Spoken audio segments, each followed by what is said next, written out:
What unfolded that night touched the hearts of everyone present. In the church's fellowship hall in Shreveport, Louisiana, the atmosphere was punctuated by the soft sound of chairs being moved and timid whispers filling the air. That space, usually reserved for moments of devotion and fellowship, carried a different, almost solemn mood. Standing at the front of the room was Donald Trump. His unmistakable countenance and characteristic gestures seemed smaller under the simple lights of the hall. Even with his always imposing presence, there was something unusual about him that night. A reverent silence, perhaps conscious of the weight of the moment. The assembled audience reflected the diversity of the local community, entire families, seniors with attentive gazes, and curious folks looking to hear his words. But amidst the crowd, one singular presence stood out. Lily, a little girl of just 8 years old, firmly holding an old leather-bound Bible. The book, worn by time, was an inheritance from her grandmother, and for Lily, a sacred link to memories of love and faith. Before they arrived, Lily's mother had whispered, "If you're going to ask, do it with courage and with all your heart." Those words echoed within her, while she nervously rehearsed her question over and over. What Lily carried was not just a simple child's curiosity, it was a burden that needed relief. While Trump spoke about his usual topics, politics, achievements, and dreams for the future, the audience responded with moderate applause. Lily, however, could barely hear. She felt the weight of the Bible against her chest and the urgency growing inside her. When the microphone was opened for questions, adults rushed forward to address various issues.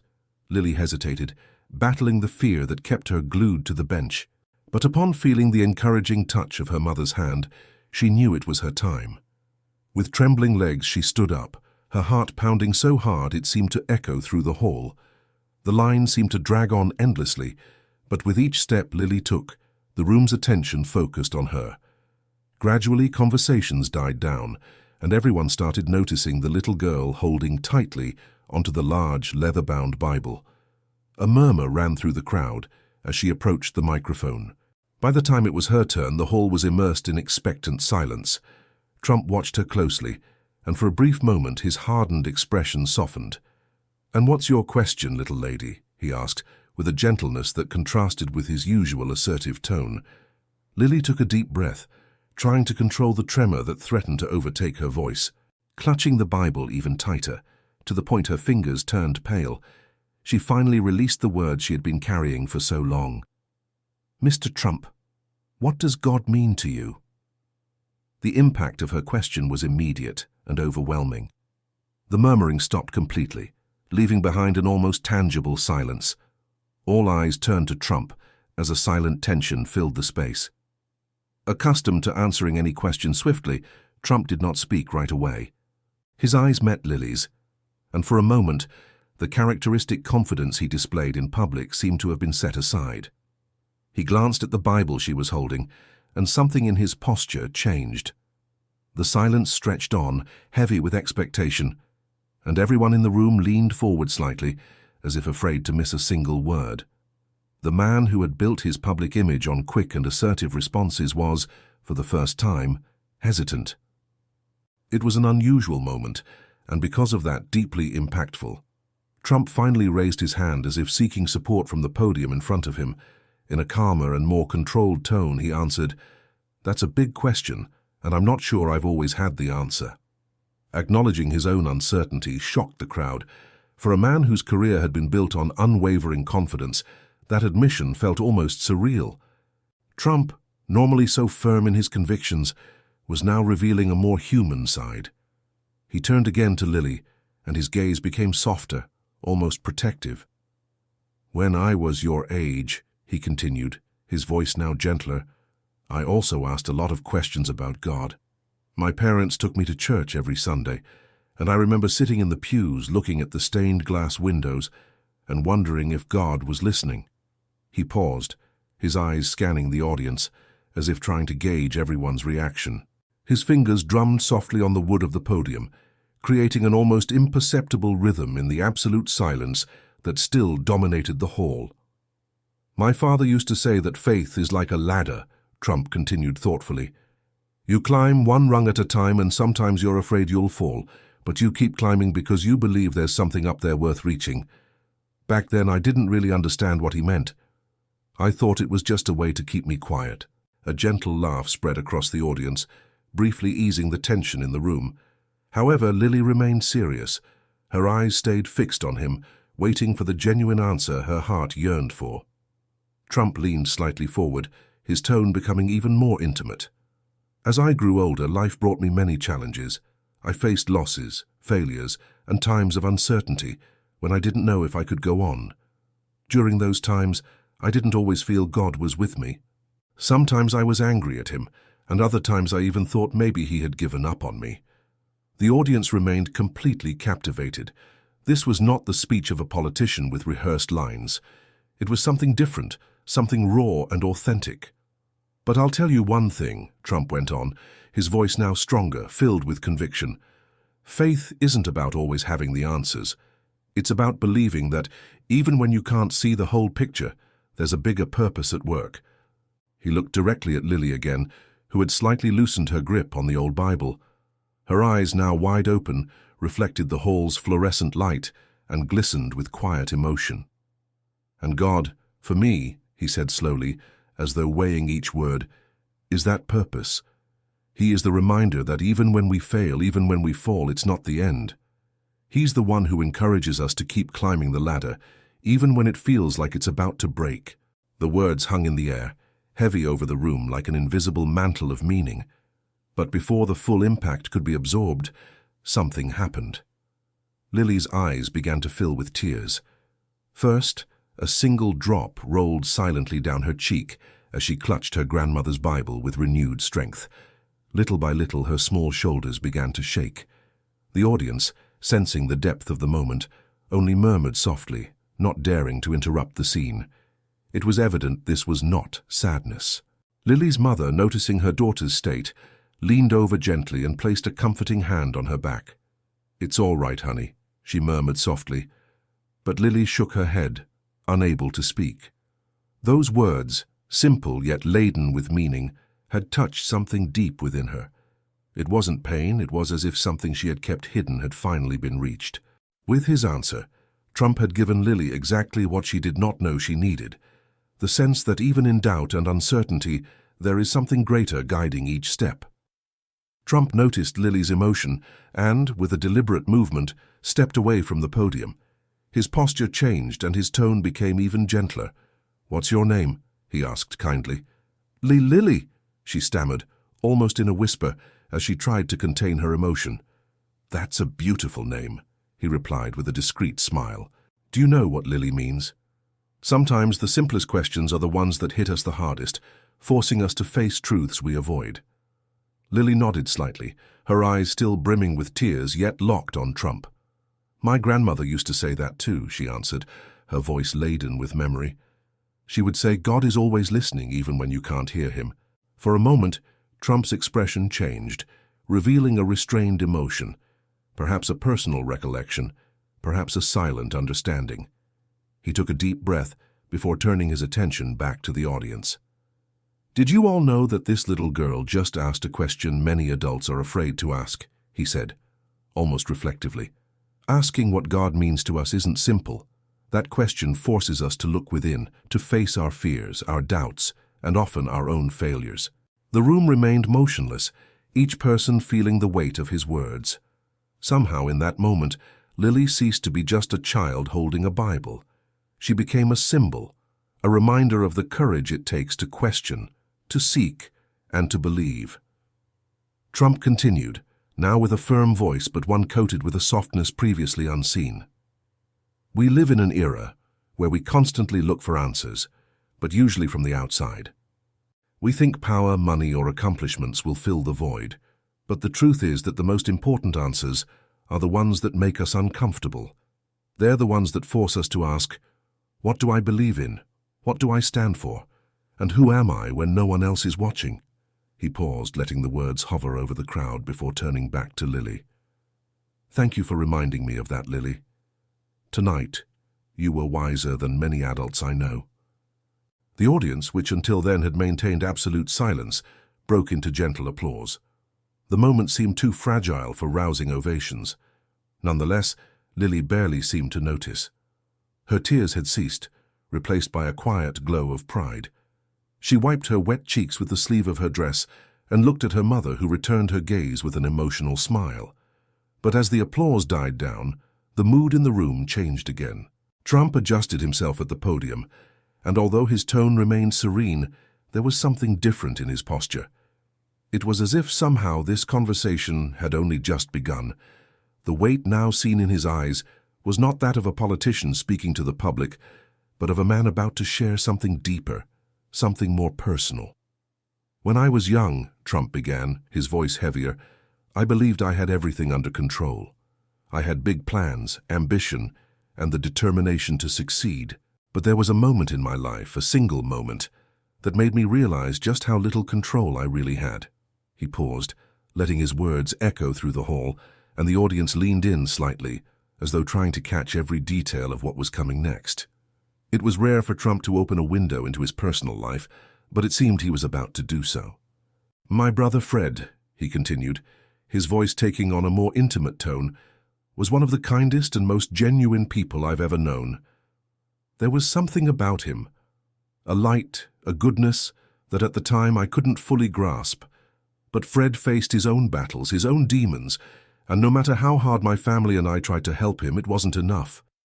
He paused again, and for a brief moment, his voice faltered. Clearing his throat, Trump continued. "When he passed away, I was mad. Mad at him, mad at myself, and mad at God. I couldn't understand why someone so good, someone with so much potential, had to leave so soon."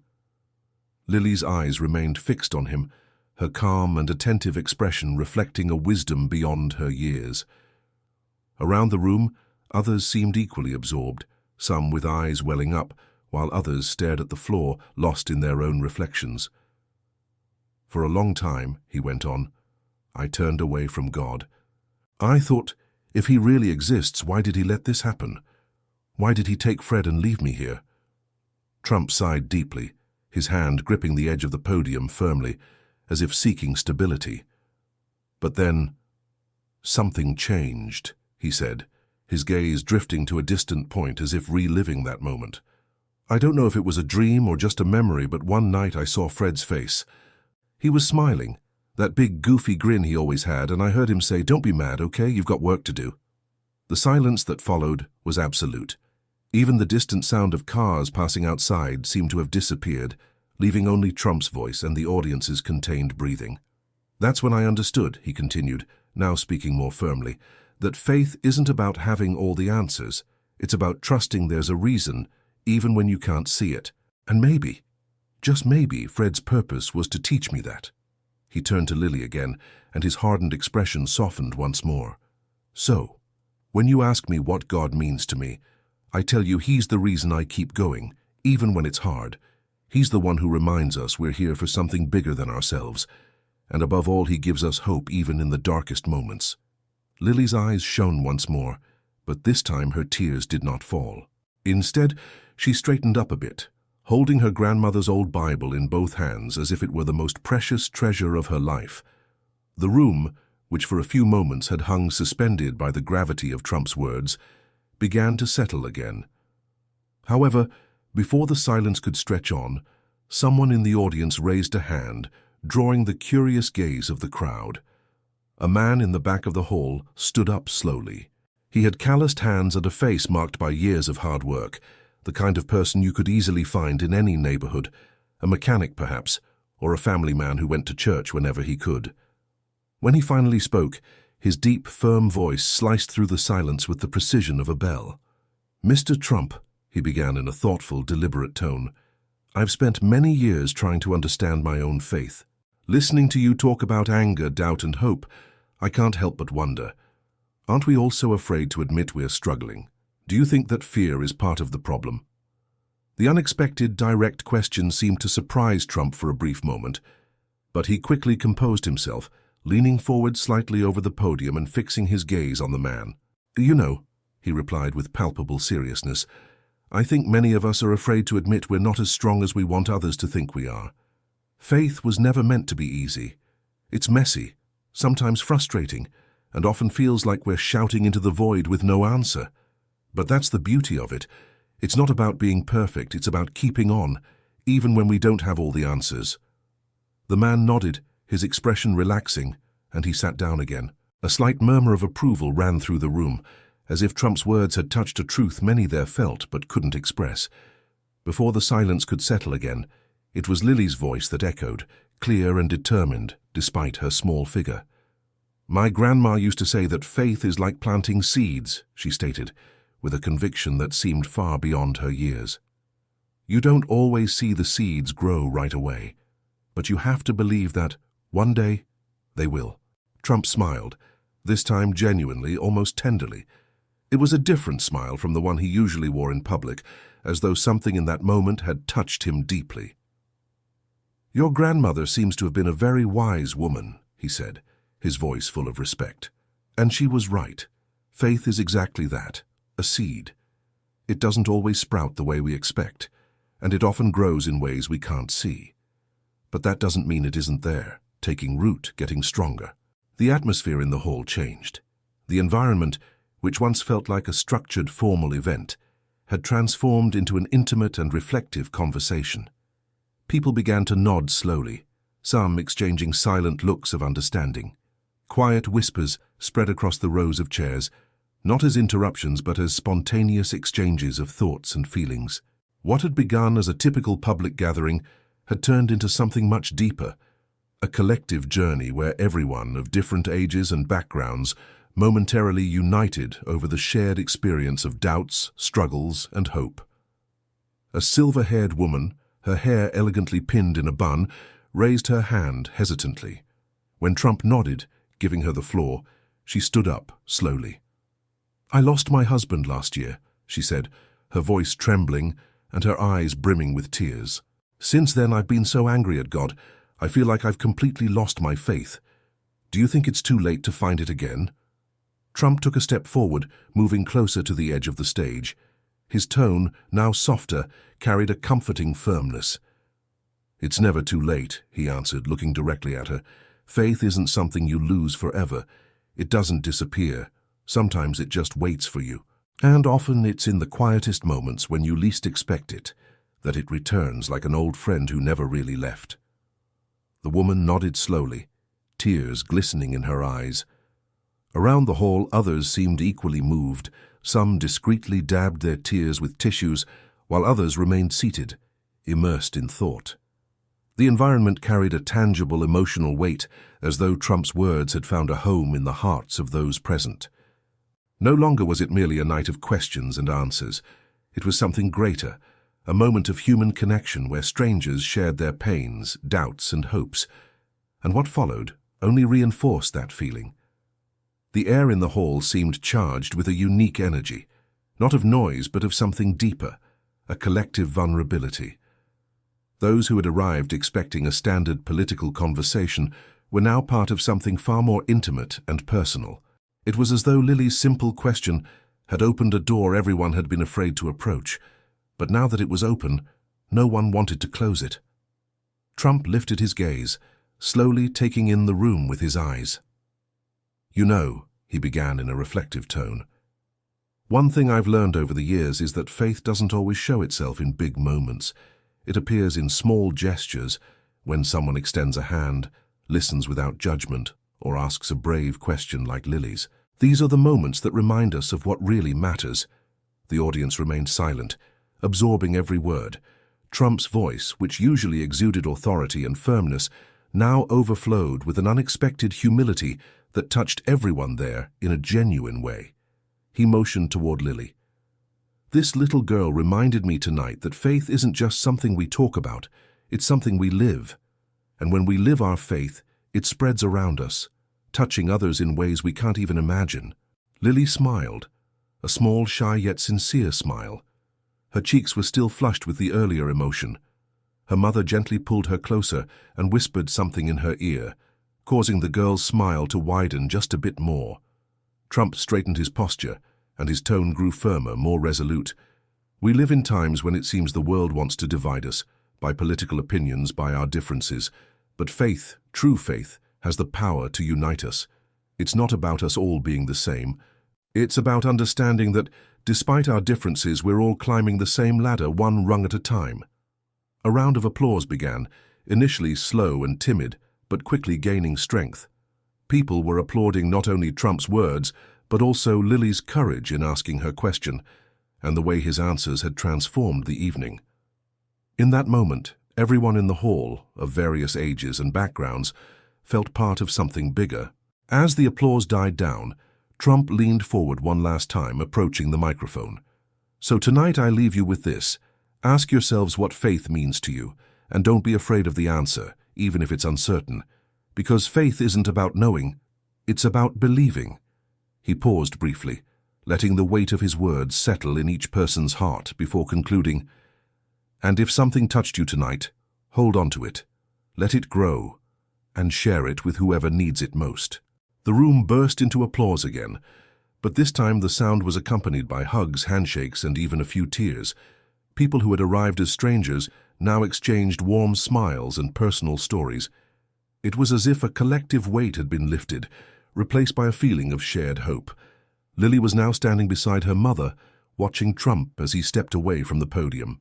With steady steps, he walked over to where they were and, with a gentle gesture, knelt slightly to be at the girl's eye level. "Thank you, Lily," he said in a low voice, full of sincerity. "You have more courage than many people twice your age. Never lose that."